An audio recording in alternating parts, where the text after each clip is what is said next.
Hi, God bless you. My name is Pastor Raziel Fines. I am from Bayamón, Puerto Rico.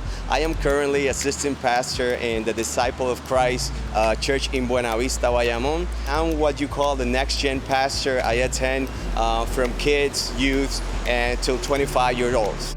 So being a youth pastor during this time in Puerto Rico has many challenges, but one of the main challenges is understanding that the generations that range from 13-year-old to 25-year-old were not raised at church like previous generations. So when you reach them to preach the gospel, you have to understand that you're preaching to a generation that not only does not know the church, but pretty much does not know anything about Jesus Christ. You have to go from the basic to understanding what is the love of Jesus in their lives. When we talk about the challenges of preaching the gospel to teenagers, we have to understand their needs. For people, and especially teenagers that don't know Jesus Christ, the most important thing is about their relationship. We have to present that Jesus that is their friend, that Jesus that came to earth to have a relationship with them.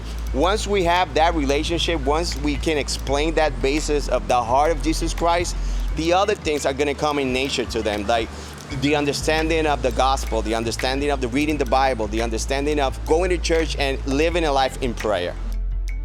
When we evaluate our leadership in the gospel in today's church, we have to see a great opportunity when we talk about social media. If we see the history of the church, we have to acknowledge that the church have advanced a lot in technology and in innovation. When we see the church today, we see we are developing ourselves in music, in worship, in sound, and what we call TV and radio. So we have to see social media as an opportunity to reach people that probably we would never have the opportunity to reach. You know, we were sent to preach the gospel throughout the whole world. I think in no other time in human history has been this easy thanks to social media. So we as church people, we have to consider this as an opportunity. If we see our young groups and generations, we're going to see that they are 24/7 in communication and in community. So we have to be part of that community. We have to expose ourselves to provide an opportunity so they can not only create contact with us,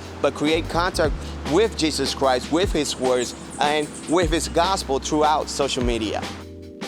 When you work as a youth pastor, you pretty much always have two kind of challenges or constant challenges throughout your pastoral. You have youth or teenagers that have a hard time reading or sitting down to read a book, and you have others that are exposed to music that just by the rhythm they want to hear that music, but they don't like the profanity or the sexual content. Streetlights provides that solution to those problems in one app. They can be exposed to hearing the Word of God, and I think that's one of the most important things the church has done throughout the years, putting the Word of God in the hands of the people. People receive power throughout the Word of God, so Streetlight is helping us in that mission in terms of pastoring and preaching the Word of God and preaching it throughout the whole world. To all young people and youth leaders out there, I totally recommend the Streetlights application. Go and download it. You're gonna see there's gonna be a blessing to your life where you can hear the Word of God and the music that you like.